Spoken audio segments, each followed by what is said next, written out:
Hello class, this is Todd Frazee. This is ADVM 12, Datums and Datum Feature References by Todd Frazee.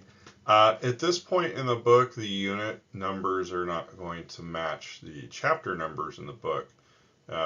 Chapter 6 is the longest chapter in the book, so it is divided between units 6 and 7.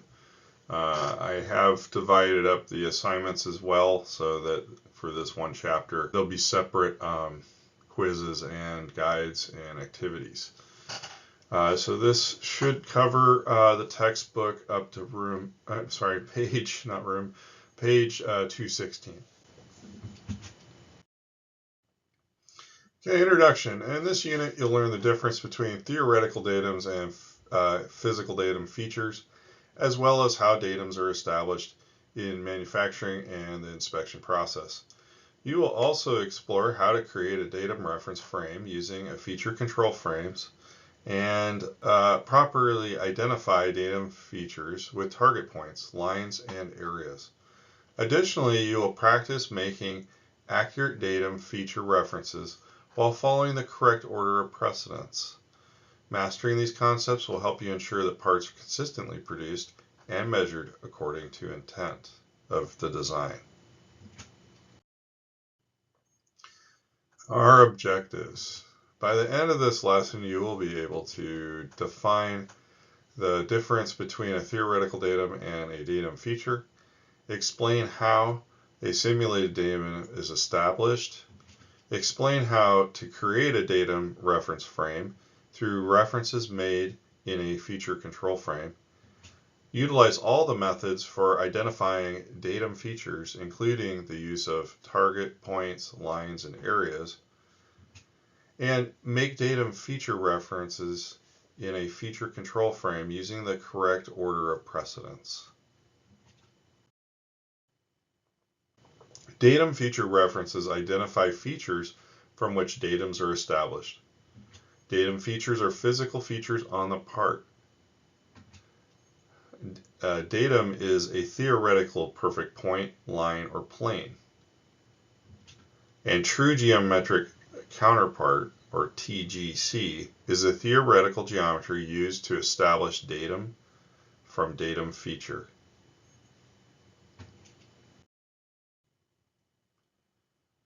Datum feature simulation. A datum feature simulator is a physical feature representing TGC.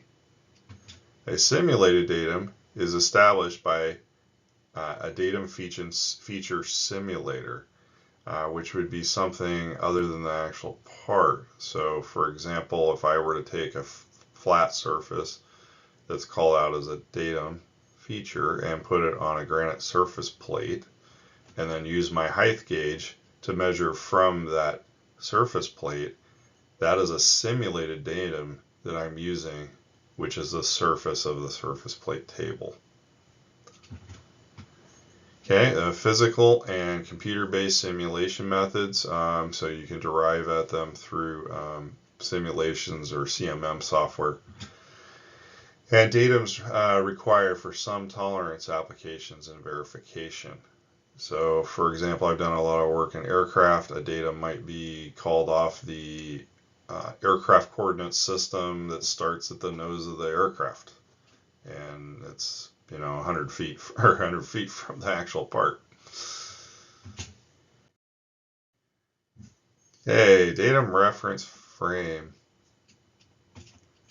The datum reference frame is made of 3 mutually perpendicular planes. So when we're talking about the datum frame, it's these physical intersecting planes, A, B, and C in this example.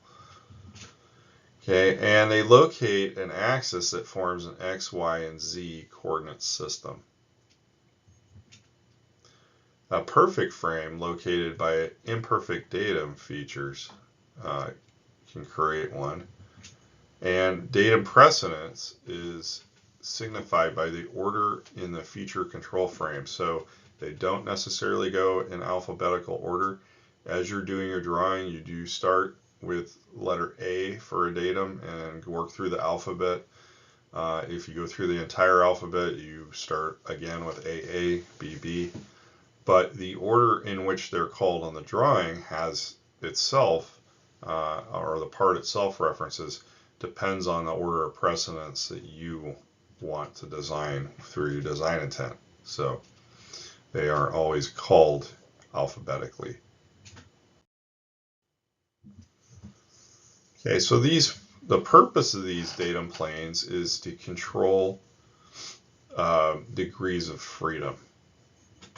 So there are 3 transitional and 3 rotational degrees of freedom.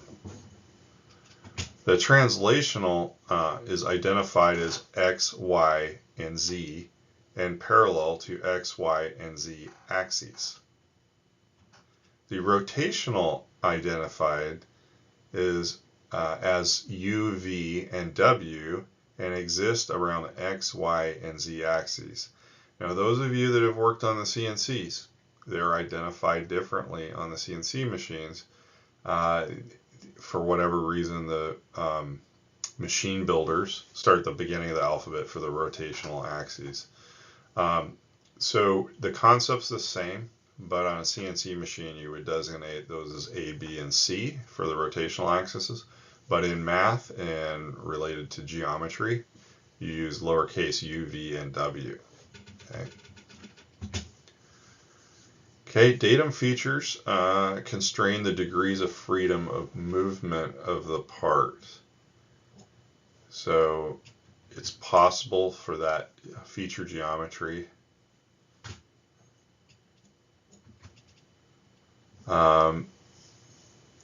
remaining at the feature's level of precedence. So if we constrain it to our primary plane, it can't rotate in one axis, but it could still slide around in another axis and can still slide around translationally until we apply a datum plane.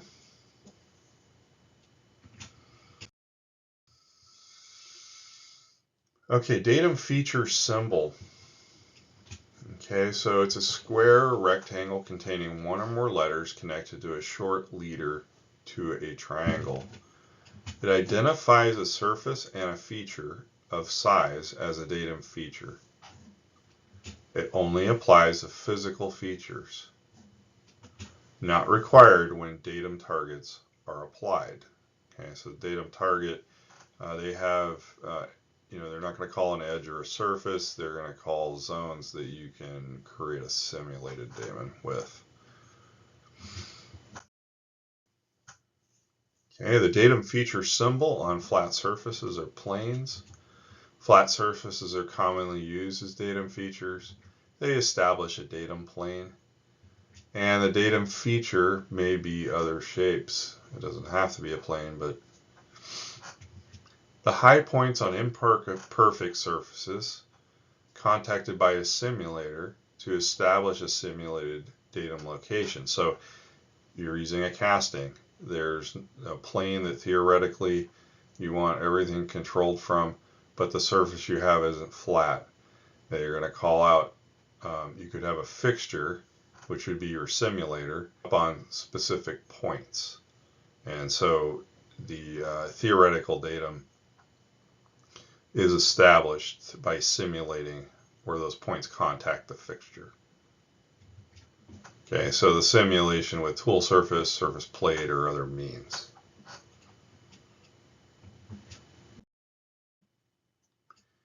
Okay, the datum feature symbol on cylindrical features or axes, they're commonly used as datum features to establish datum axes, and other features of size may be used to control cylindrical datums. There's this concept of the actual mating envelope. It's actually sometimes abbreviated as AME. Establishes the datum axis when referenced regardless of feature size, or RFS. So a little bit later in the chapter, they talk about how the parts go together and what is the actual derived envelope that the parts fit within, and that automatically applies when RFS applies. Okay. So here's a datum target symbol. There's more than one type. I will briefly touch on them, but they identify datum targets. So this is when you'd had an imperfect surface and you're trying to establish datum for, say, casting or forging that has an irregular surface, and you're doing a first operation of machining or whatever your measurement setup is, and you call out targets to make a simulated datum. Okay, and the bottom half of the symbol identifies the datum targets, and it's a circle with a horizontal line across the center. And the bottom half identifies the datum target with a letter and a number. So if it's datum A, you may have target A1, 2, and 3. And the top half is empty except when specifying a datum target area size. So if you're choosing to use area, you either need to define it in the symbol or use supplemental geometry on the drawing. Okay, and the letter has no terminating, the leader, I'm sorry, has no terminating arrow or dot. It's just going to point at the area. Okay, datum targets, there are different types. You got points, lines, and areas. You can identify only the part of the feature as the datum feature. The datum feature symbol is typically not shown with the targets. And target selection to lower tooling and production costs if possible. So I guess instead of machining an entire surface flat, you use these targets to get the part within the design intent, parallel to a datum on a machine. And achieve desired and repeatable datum reference frame. So you need to make sure that's repeatable. Okay, so here's a bunch of examples of targets. Target points may be used to establish a complete datum reference frame. You must have 3 points of contact on the primary plane, 2 points of contact on the secondary, and 1 point of contact on the tertiary plane. So if you're designing a fixture, or we're talking about, say, a mill vise, think about how a mill vise works. You've got your part that's going to sit on parallels, and then it's going to be clamped, so there's at least 3 points of contact with the parallels, and then the back jaw is going to have 2 points of contact to control it in one axis, and then if you had a vise stop that you're butting up the piece to, that would be your 3rd point of contact. So you ideally want to set up your parts in the machine to match the order of precedence on the call out. Okay, you may be able to maybe use in combination with the datum features, so you don't necessarily have to have 3 targets if you have another feature that can be used, but you have to have 3 points of contact between them to establish the first reference frame. And location dimensions between targets in the same datum frame. The location dimensions, basic or tolerance, so you have the choice to do either. And should be labeled with the datum target symbol. So in the picture here, we have datum A, there are 3 of them, 1 through 3. Datum B, we have 2 points of contact on the radius on the top. And datum C has a reference of a vertical flat side on the right. So because they're points, they're called out by an X on the surface. And again, there's no arrow on the leader line. Okay, target point simulation establishes a simulated datums and datum reference frame relative to the workpiece at its state in manufacturing. Target points indicate where the tool should make contact with that part. It's typically use a spherical end tool post to make contact and less likely to cause damage. Those are called tooling balls. So it's a spherical thing. It looks like a miniature trailer hitch ball, sort of. But the idea is that the part is only going to contact at one point on the sphere for each point, and the tooling needs to be designed with the tooling point dimensions used. Okay, inclined and curved features require consideration for the point of tangency to establish the correct contact point. So that's the tangency of the tooling ball. Okay. Target lines. Target lines are where the part surface may be contacted across a linear surface and not just in one point. Okay, so you use the line symbol, but the design language is a phantom line when length allows. Okay, so not a center line, but a phantom line. So a phantom line is a solid line interrupted by double dashes, and a center line has a single dash. Okay, and a point symbol used for end views and the orthographic views. So it's hard to tell when you're looking on end whether it's a point or a line, so it's important you look at all the views. Okay, so the locations relative to the other targets in the same datum reference frame, and model values or dimensions define locations and orientation using basic tolerance values. So the example of the datum target line in this example on the left is C1, where you have a area where you're allowed to contact all across that surface wherever it would contact the intersecting phantom line.